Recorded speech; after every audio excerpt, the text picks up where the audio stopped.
Halloween had always been my favorite holiday. Unlike Christmas or Thanksgiving, Halloween held a mystique that gripped me on a primal level. It was the one day of the year when everyone was encouraged to celebrate the strange, the spooky, the eerie. As a kid, I would plan my costume for weeks, anticipating the troves of candy and the thrill of staying up late, basking in the mischievous energy of the night. One year, when I was about 8, I went all out. I dressed up as an ancient sorceress with elaborate face paint, fabric layered like robes, and a staff my dad made out of an old curtain rod. That Halloween was a dream come true. I returned home with a candy haul that lasted me weeks, if not months. As I grew older, though, trick-or-treating began to lose some of its luster. Still, the magic of Halloween never faded. Each October, I would attend the best parties, spend hours at haunted houses, and revel in the allure of the night. Yet the trick-or-treat nostalgia always tugged at me, especially now that I was living in a bustling city, far from the small town I had grown up in. This town, Ambershade, was Halloween paradise. The neighbors would go all out, with some even hiring actors to play ghosts in their front lawns. But no one's decorations could compete with the astonishing, chilling display at Dr. Warren's house. Dr. Warren's house wasn't just decorated, it was transformed. From the moment October arrived, his large Victorian home at the edge of town became a place of dark wonder. He went beyond the typical skeletons or rubber bats. Dr. Warren's lawn was a forest of shadows, complete with fog machines and eerie lights that cast ghostly hues on twisted trees. Each year, he built a new scene. Once, a witch's cauldron with animatronic limbs reaching out, and another time, a graveyard with handmade marble-looking tombstones. Dr. Warren even had a carriage with skeletal horses, as if it had rolled right out of a Gothic novel. One Halloween, I remember he even added a haunted circus area, complete with disturbingly realistic clowns, shadowy figures, and eerie laughter emanating from somewhere unseen. Each year, he somehow managed to outdo himself, crafting increasingly elaborate horror shows that made him a local legend. And every year, on Halloween night, Dr. Warren would stand outside in his own costume, handing out treats to every visitor. Even as I grew up, he would always offer me a full-sized candy bar and a smile, saying, "Halloween is for everyone, Evelyn." He had been a Halloween icon of my childhood, and his house was a landmark of wonder and terror. Years passed, and though it moved away from Ambershade, I couldn't shake the nostalgia. The few times I tried celebrating in the city, Halloween just didn't have the same magic. So one autumn, when I had some time off, I made an impulsive decision. I booked a flight home to Ambershade, eager to experience a true Halloween again. When I arrived, my parents welcomed me warmly, though there was a noticeable tension as the conversation inevitably turned to Halloween. As I asked about the decorations in town, my dad grew quiet, and my mom looked like she wanted to change the subject. After some prodding, my mom said, It's just not the same here anymore, Evelyn." I brushed it off as some odd reluctance of my parents to get back into the Halloween spirit, eager to get out and take a walk around my old neighborhood. Yet as I made my way through Ambershade, I noticed how few houses were decorated. A pumpkin here, a lone cobweb there. No one seemed to have the enthusiasm I remembered from my youth. When I reached Dr. Warren's house, my heart sank. The once grand house was bare, almost dilapidated. A sagging chain-link fence surrounded the yard, and a no trespassing sign was plastered on the gate. The house looked like a haunted relic from a ghost story, left to rot. I felt an overwhelming sadness, realizing that the spectacle of my childhood had faded into nothingness. Returning to my parents' house, I confronted them. "What happened to Dr. Warren?" I asked, my voice betraying the sense of betrayal I felt. After a long silence, my mother handed me a folded newspaper clipping. "You should see for yourself," she whispered. My heart pounded as I opened it, only to be greeted by a chilling headline. "Doctor of Nightmares. Ambershade Man Arrested in Halloween Murders." Beneath the headline was a grainy mugshot of Dr. Warren, his once kind face twisted with an expression I could hardly recognize. The details of the article blurred before my eyes. Words jumped out: remains discovered, dozens of victims, macabre displays used as real props. Dr. Warren had been convicted of luring teenagers to his house and using his decorations as a cover to hide his crimes. The community, devastated, had taken down his displays and fenced off the property. I felt my stomach churn as I realized what this meant. The article described in chilling detail how his graveyard display had once held real bones, how his cauldron was filled with grotesque remnants of his victims. I had passed by them countless times, blissfully unaware of the horrors lurking within. As Halloween approached, I felt haunted by my memories. My favorite holiday had transformed into a nightmare, tainted forever. That year, for the first time, I didn't want to go outside on Halloween night. I didn't want to see anyone, didn't want to remember the countless times I had passed through Dr. Warren's yard, oblivious to the horrors it held. And as the nights grew colder and darker, the ghosts of Ambershade lingered in my mind. Each creak, each gust of wind seemed to whisper the secrets I had once overlooked. Now, Halloween wasn't a celebration, it was a reminder of the darkness hidden behind the masks of the ordinary. As the final days of October passed, I caught myself glancing out the window, half expecting to see Dr. Warren standing on his lawn with his familiar smile.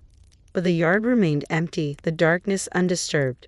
In the following days, as Halloween night approached, the unease in the town grew palpable. Even the air felt thick with something sinister, as if the spirit of Dr. Warren's past deeds had seeped into the soil of Ambershade, haunting it. The night of Halloween finally arrived, but unlike any Halloween I remembered, the streets were silent. There were no children in costumes, no decorated houses, no laughter echoing through the air. Even my parents were subdued, keeping the lights off and their voices low, as if afraid to disturb something unseen lurking outside. I couldn't shake the gnawing curiosity I felt. My mind was clouded with questions, with a strange compulsion to revisit the remnants of Dr. Warren's legacy one last time. It was past midnight when I finally mustered the courage to go, and I told myself it would be just a quick walk, no lingering. Yet as I stepped out onto the empty streets, a strange chill prickled along my spine, and I suddenly felt as though I was being watched.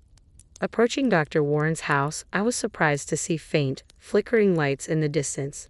The property was dark, the chain-link fence still ominously closed off, but beyond it, strange, warm lights illuminated his house. Against my better judgment, I pressed forward, a strange magnetic pull urging me on. I squeezed through a gap in the fence and stepped onto the familiar path that led to his front porch, where I had stood so many Halloweens before. As I walked up the porch steps, a sudden sound made me freeze, a faint, hollow laughter carrying through the still night air. I felt every hair on my body stand on end. But as I turned to leave, the door creaked open on its own, revealing a dimly lit hallway within. Against all reason, I felt my feet moving forward, as if someone, or something, was drawing me in. Inside, the house looked just as I remembered it, only now there was an eerie, sepia-toned light spilling through the rooms. Shadows moved across the walls as if the house were alive, filled with the ghosts of past Halloweens.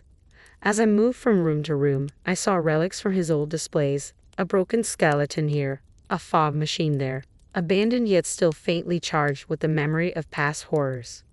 I reached the living room and was startled to see a shadowy figure seated in an armchair, its back facing me, my breath caught in my throat. The figure was dressed in an old-fashioned suit, its shoulders slumped as if exhausted or waiting. I forced myself to call out, "Hello." The figure slowly turned to face me. My heart stopped. It was Dr. Warren, gray, haggard, his face deathly pale and hollow-eyed. Yet in his eyes there was a glint of something familiar, a twisted echo of the warmth he had once shown me on Halloween nights. "Evelyn," he said in a voice that was barely a whisper, more like a faint breeze passing through a haunted forest. "You came back." Fear clutched my throat, but I was unable to move, unable to look away from his piercing gaze. "I had just wanted to know. Why?" I managed to stammer. A sad, almost resigned smile spread across his face. "Because Halloween is a night when masks come off, not just for children, but for everyone." Suddenly, the walls around me seemed to shift, the floor warping as though the house itself were coming alive. I stumbled back, but Warren only laughed, the sound hollow and echoing in my ears. "Tonight," he said, his voice now a low growl, "is the night for true horrors to be seen." The room twisted, the lights flickered, and in the flashes, I saw them, figures of his victims, standing silent, their eyes vacant yet accusing. They crowded the room, surrounding him, surrounding me, filling the air with a suffocating darkness that seemed to seep into my very soul. The years passed, but the memory of that Halloween night never faded. I carried it with me like a shadow, casting a dark pallor over what once had been my favorite time of year. Every October, as the world around me buzzed with excitement for costumes and decorations, I felt only dread. I avoided Halloween festivities, never returning to Ambershade, and distanced myself from anything that might remind me of Dr. Warren and his house of horrors. One autumn evening, years later, I was sitting in my apartment, mindlessly scrolling through social media, when I stumbled across a post from someone in Ambershade. It was a photograph of Dr. Warren's old house, newly renovated and put up for sale. The house looked nothing like the haunted mansion I remembered. It was painted a cheery shade of white, with fresh shutters and a clean lawn. A bright red "for sale" sign hung proudly in the yard. Yet something about the photo unsettled me. As I zoomed in, my heart skipped a beat. There, in the shadows by the front porch, was a faint figure, a silhouette that looked just like Dr. Warren's. My mind raced, reminding me it had to be a trick of the light or a digital artifact, but the chilling memory of his voice echoing "Halloween is the night for true horrors" filled my ears. It was a few days before Halloween, and the town's community page filled with comments as the holiday approached. A local realtor was hosting an open house to attract potential buyers, and a strange, morbid excitement spread among the townsfolk. Comments were filled with jokes and nostalgia, as if the dark legacy of Dr. Warren's house had faded into little more than a ghost story shared for thrills. Against my better judgment, I found myself constantly checking the page, reading updates, and feeling an unsettling pull. Then, a post appeared from an anonymous account. "The house will be open for one night only. All are welcome, if they dare to enter." Curiosity and dread wrestled within me. My rational mind knew it was a mistake, but a deep, buried part of me needed closure. I booked a ticket to Ambershade that night.